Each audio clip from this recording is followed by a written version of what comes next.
Peace, y'all. It's Camson, the Oracle, also known as Kim Ket Keru, and she will be coming out more and more.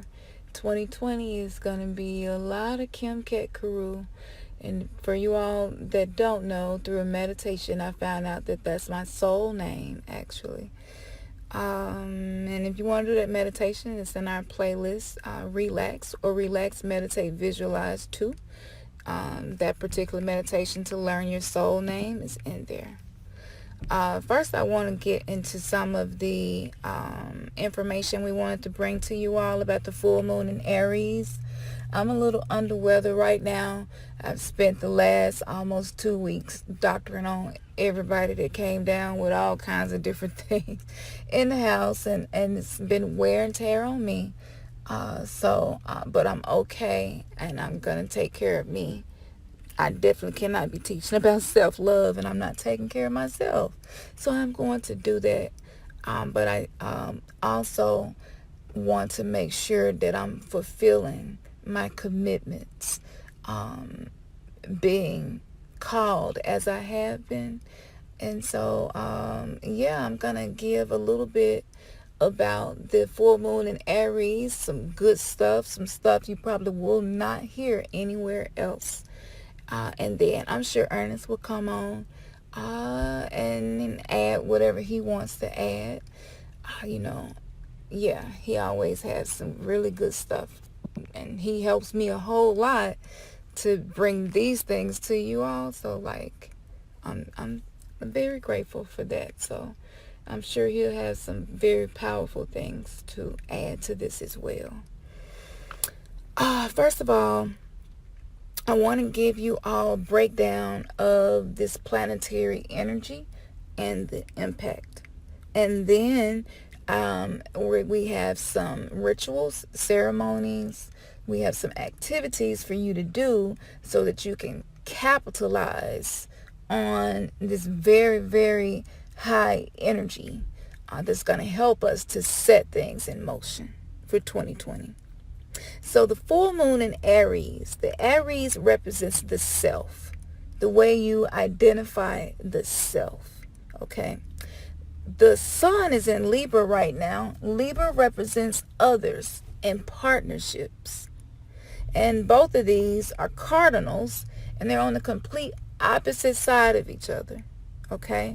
So we are trying to find some harmony and some balance with love for self and serving others, our partnerships, and being more functional than dysfunctional, So first I just want to explain those two planets and the energy that they bring. So this full moon in Aries is calling for us to have harmony between ourselves and others. Some of us are self-absorbed and may need balance to allow us to serve others in a selfless manner without feeling like we are giving away too much of ourselves. Some of us are stuck in the "what about me" program because as a child, our needs were not met. This leads to self-absorbed habits that make it difficult to consider other people's needs. Now, some of us, you find which one is you, and you might want to rewind this.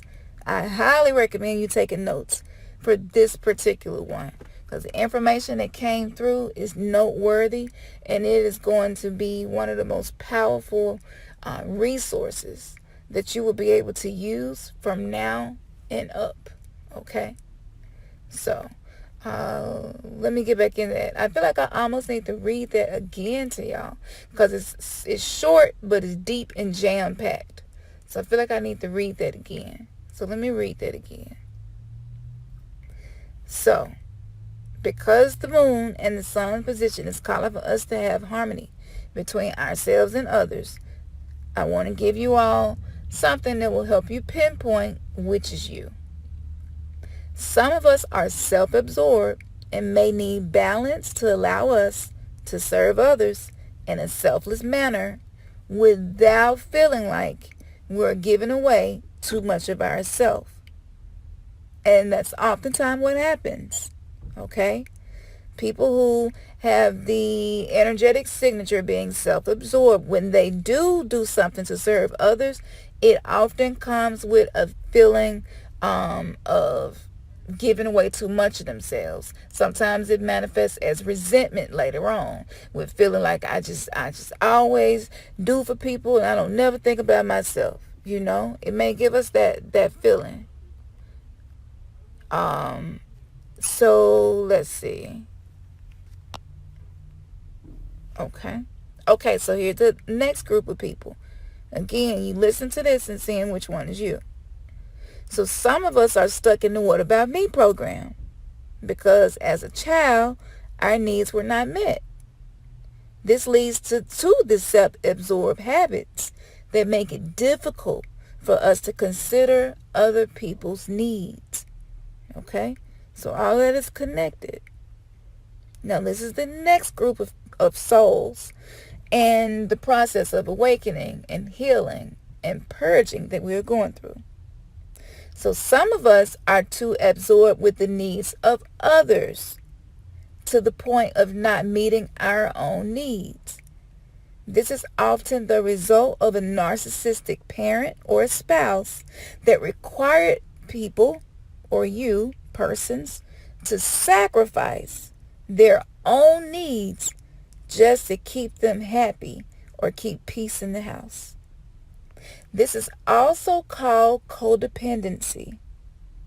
So those of us who are empaths must learn how to serve others, but not at the expense of loving yourself. How we feel is controlled by how others feel around us, especially those we have a relationship with, like family members in the home, friends, and spouses. Now, this is directed towards you empaths. Everybody is empathic at a certain level, but to those of you who have been using and you are awakened to your empathic ability, and maybe you are even working on strengthening it, this one was for you. Okay?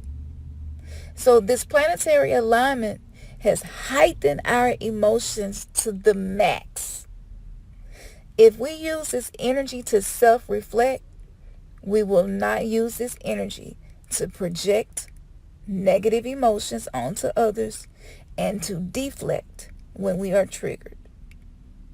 These are ego-driven behaviors that prevent us from feeling like a bad person. So we're trying to sustain what's comfortable, which is I'm not a bad person. And if I have to deflect, if I have to project my feelings onto somebody else to ensure that I don't feel like a bad person, then that's what I'm going to do. Okay, y'all get that? So, yes, the energy emotionally is heightened, but you can use it to go in either direction. Now, the Pluto energy is calling us to discern the parts of us that need to die so that we can be reborn. Okay? And Pluto, y'all can look up the alignment. I don't really do astrology. Just some intuitive things I receive, but you can look up the alignment and see exactly where Pluto is right now, and you'll be able to see how that fits into your life as well. So Pluto, this was channel information to me. So Pluto is like the grave digger and is digging into our unconscious patterns in the form of triggers. So as Pluto energy digs into the unconscious patterns in your life, that is happening through the triggers. Okay? That's good. Now, this is something that I have never been able to do, but I've received information from my guides as to specific deities that are involved with this particular full moon in Aries planetary alignment and the sun in Libra. So the deities whose energy is available to help us shift higher, let's get into that. Anubis. Anubis or Anpu determine which souls will journey to the underworld by weighing their heart, the seat of the soul, or Ba, against the feather of Maat, the goddess of principles, or the netter of truth, justice, and moral integrity. If the heart was found to weigh the same as the feather, Anubis escorted the soul to the underworld. Now, if you don't know, because this was downloaded information to me that came in the form of a light code, but the underworld is synonymous with subconscious, the subconscious mind. That is the underworld. The unconscious mind is also a part of the underworld. So anywhere where you read underworld or have heard me talk about the underworld, put subconscious in that place, and it will help you be able to inner reflect and relate it to you. Okay? All right. So Anubis would do this, and then he would leave them in the hands of Osiris. Now, Osiris came after Anubis. I don't want to get off topic here. And again, you can do some research into the mythology of that. Okay. So if you plan on working with Anubis energy, you must be ready to face his challenges. His standard of moral integrity is higher than the majority of humanity could fathom. But he is not above teaching that integrity to those who wish to learn it. So be ready to face your fears as well. Part of his challenge is facing fear and showing courage. So again, the escort into the subconscious mind under this planetary alignment is Anubis. And right now, what we're doing is working with the energy of Maat, self-reflecting, seeing the weight of our heart, so that we are able to be able to see ourselves to the point of being able to master ourselves through self-realization, which is the first step in mastering self. So I'm going to give you all something personal that confirmed to me and Ernest that this is very much connected to us and why we're doing what we're doing on this channel. Okay. So Ernest's patron deity is Anubis. And one of the things that proved that in his life, it was one of the hidden implications behind him becoming a Q dog. And he didn't know at the time. But again, there are some things we agreed to before we came here, and you don't always consciously follow whatever that was. Okay? So you can look back through your life and find similarities and characteristics that will help you be able to understand what energies created you. What energies are very much involved in the life that you are creating. And so this was one of the things that connected Ernest to Anubis. Now, here's something separate for what connects me to Anubis. And I really just came to the full understanding of this today. So my spirit guides, my spirit animal are two wolves, a female and a male wolf. Now, according to research, the Anubis Anpu energy, when they researched the genetics of the jackal, which is the animal that was used to depict Anpu, aka Anubis, when they did genetic research of the jackal, they found that the ancient Egyptian jackal is actually an ancient breed of wolf. So this connects. Again, here's another connection that proves me and Ernest are twin flames, is that we both have the patron deity Anubis. That is a very big part of our spiritual journey. So as we allow our old self to die, the energy of Anubis will protect us, y'all. So you don't have to be your patron deity. You don't even have to have gotten into any of that yet.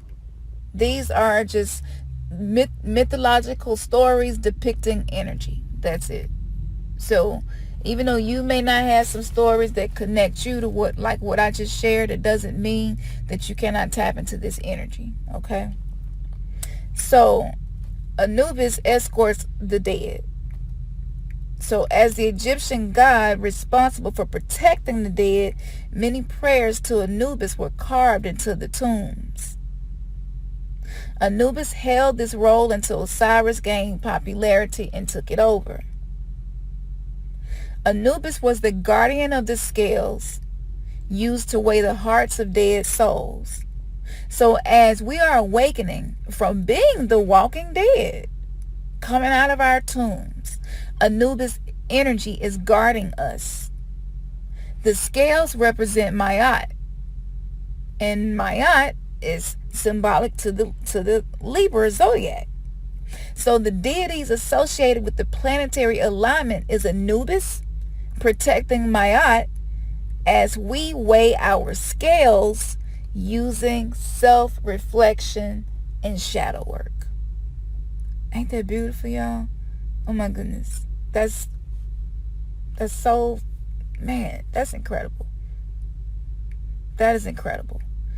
And if you all know, my rising sign is Libra and Ernest's rising sign is Aries. So once again, you see the connections of us participating in a twin flame mission here on Earth.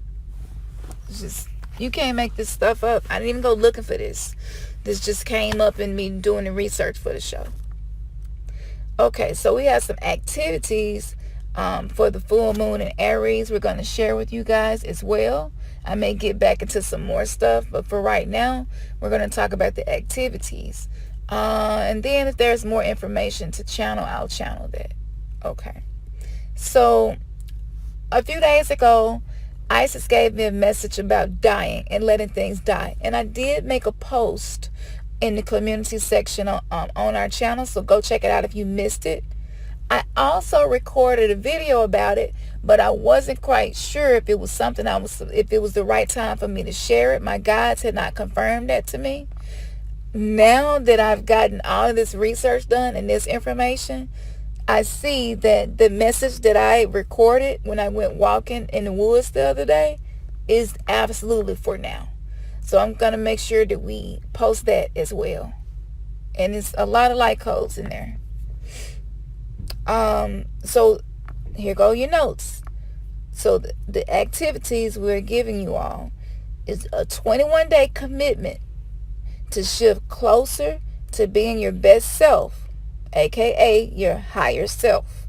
Okay, so you got to create this, because the most powerful rituals are the ones that you create. And here at Remnants Gathering, you know, we want you all to be able to master self.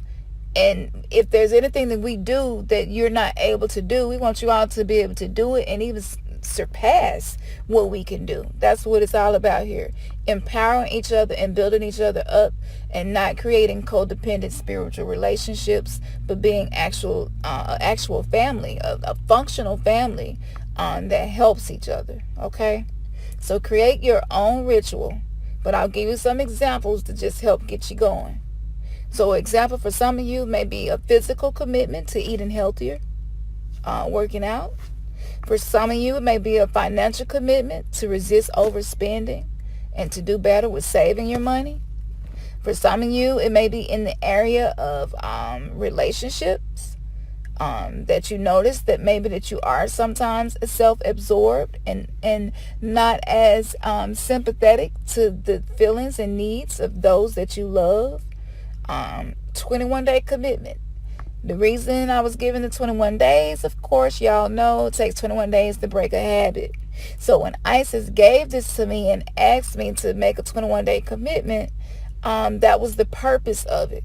So if you all have been purging and doing rituals with us, and we know that you have, and trying to banish things, petitions, you know, doing contracts with certain energies to help you manifest something, know that this is the answer. This is what's going to help you to be able to do that. Okay? You have to be able to see yourself and commit yourself to doing whatever you need to do to heal that wound. Okay? So those are some examples and something that will shift you closer to being your highest self. So just enter, reflect, and see what that is for you. Now, some shadow exercises for the Aries full moon. Here, you need your notes again. Okay, get your pen and paper if you ain't got it, and let you get it. Because this something right here, I'm telling you. If this was a book, this would be a bestseller book, because it has really been helping us to change for the better. So number 1, write down something that discourages you. An example could be your inability to create a healthy relationship, or your inability to accomplish a goal, like having more stability in your finances. A personal example for me is feeling like nothing that I'm doing for my health is working. I have to deal with it, so yeah, whatever it is for you, write down something that discourages you. Okay, that's number 1. And you may have more than one thing. That's okay too. Number 2, then you're going to write down the reason or the reasons that these things discourage you. You're going to write down why it make you feel that way. So personal, some examples here. I'm not going to give you a personal one yet, but some examples could be, it could be due to working an extra job, but you're still not making enough money to provide your family's needs. It could be your inability to heal, no matter how many techniques you use to self-heal. Why, these are you looking into the reasons why you get discouraged. What causes you to feel that way? It could be you doing rituals and it seems to not be working. Maybe you've been trying to become your best self, but you continue to let your lower self control your reality. So you're going to write down reasons why those things discourage you, and then some just examples of reasons that things discourage us. So number 3, you're going to write down the negative impact that this feeling has on you and your loved ones. Okay? Also, write down how the particular feeling impacts your finances, business, and your purpose in life. And we're going to make sure we copy paste this and put this in the description in case you all didn't catch that. Okay?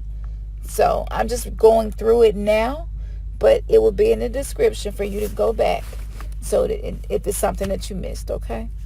But I wanted to go ahead and record this so that we can go ahead and start posting this, because it's kind of been slow posting videos with YouTube lately.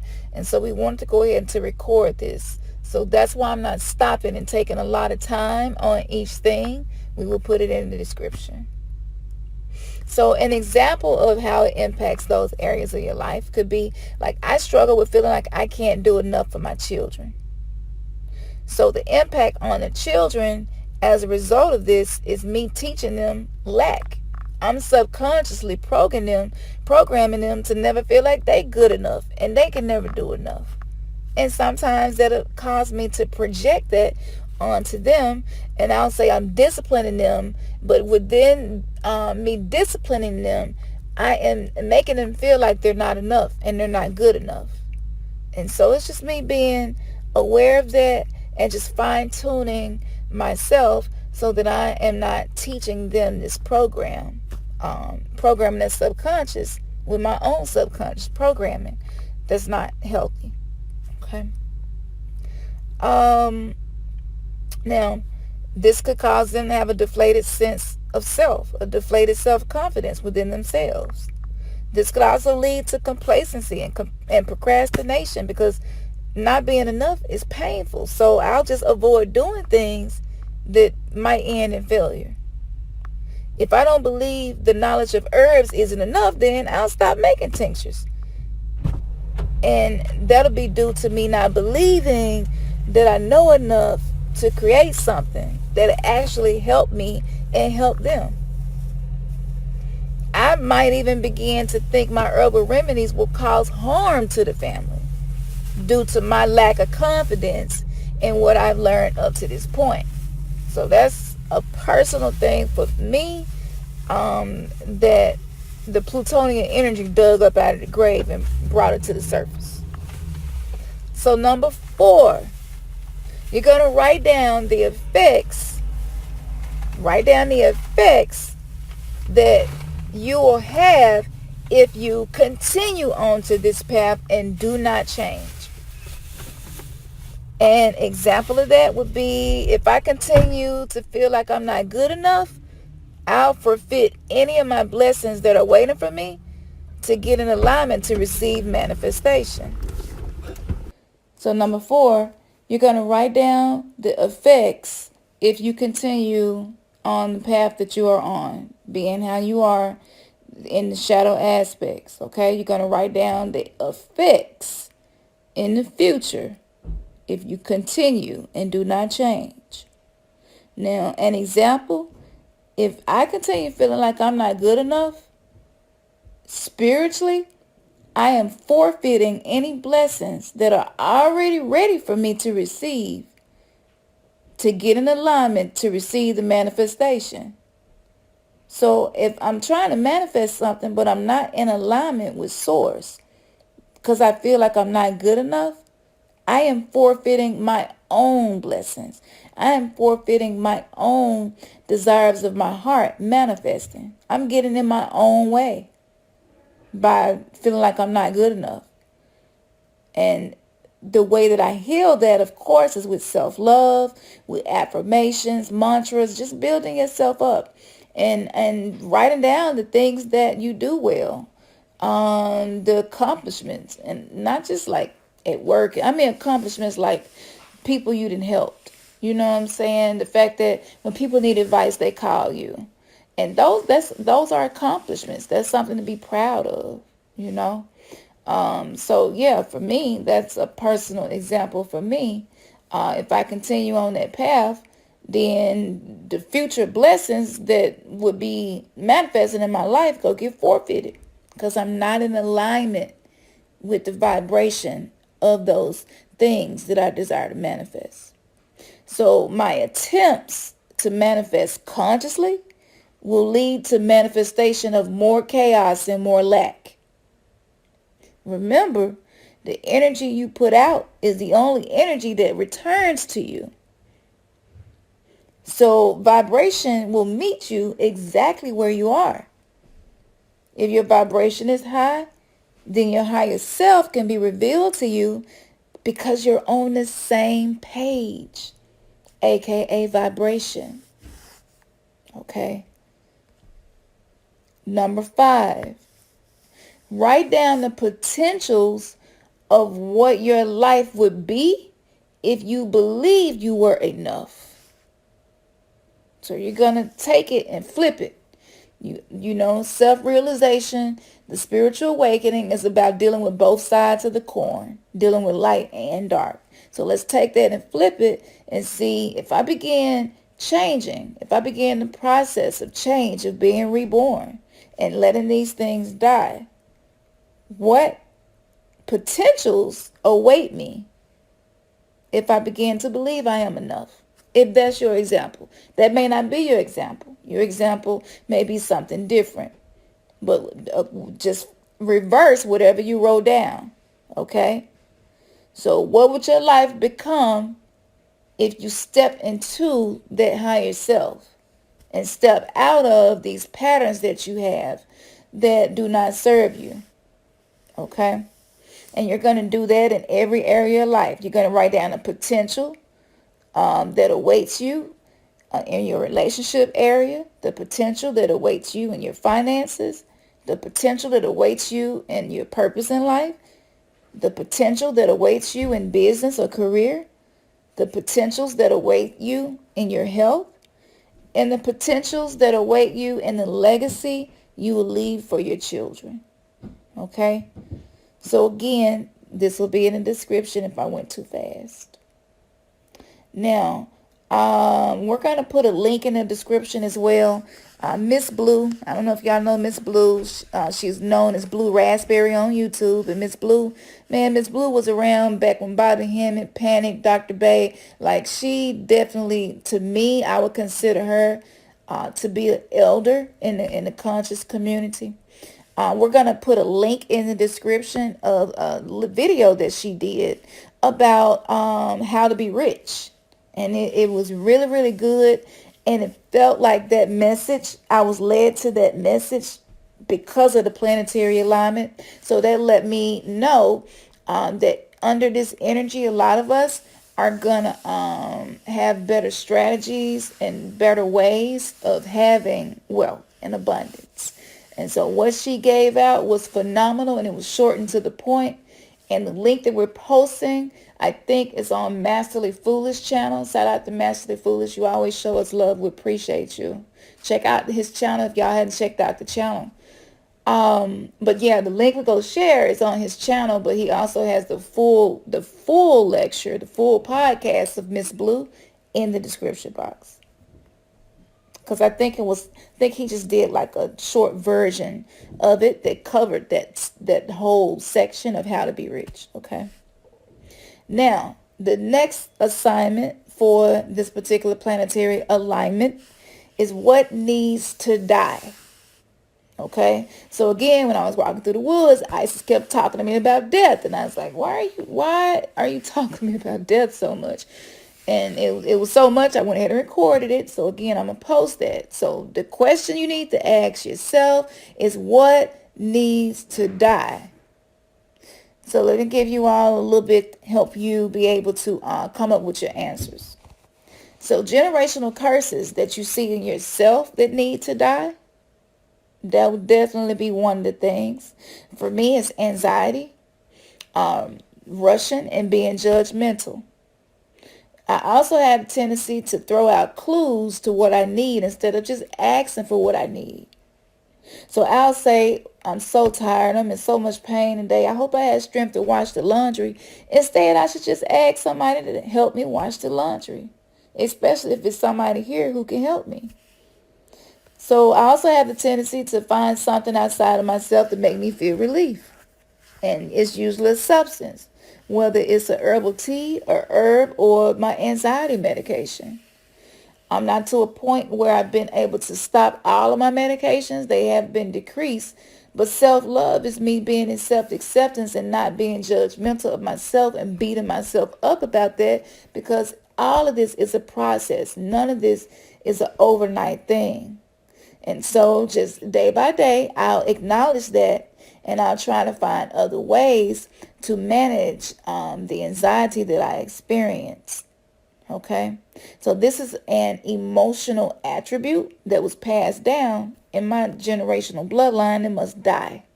So that'll help you think of something within your generational bloodline.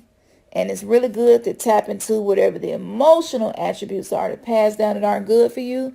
Because again, the alignment with Pluto sitting where it is a great time to be able to use energy and motion. So that's why with generational curses, I kind of went in that direction. Here's an example for Ernest, and he'll come in and go into this in more detail if that's what resonates with him the most to share with you all. But recently, we had a few things happen. You know, our 5-year-old has been sick.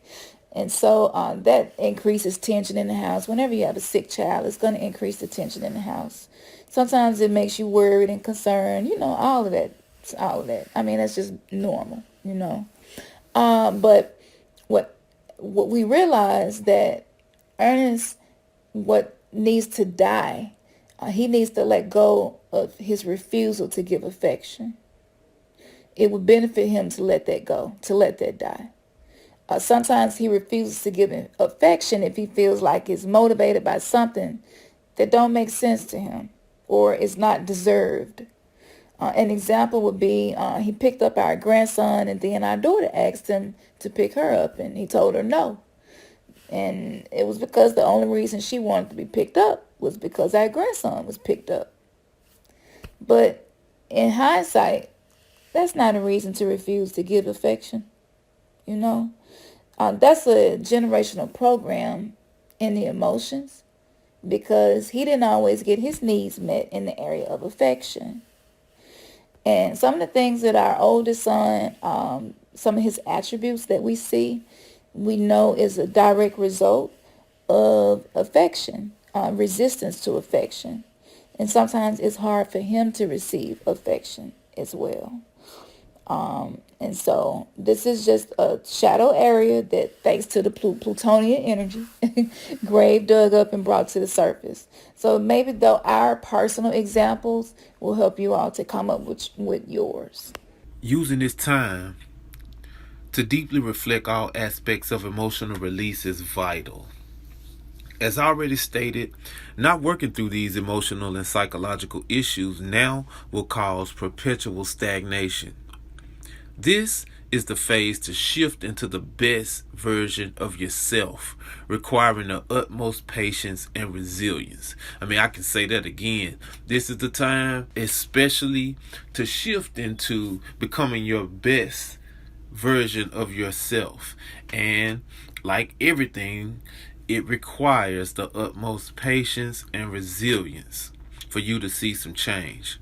Now, personally, I have struggled to see myself time and time again, but I am determined to master myself and get the breakthroughs necessary to change and impact my family for the best.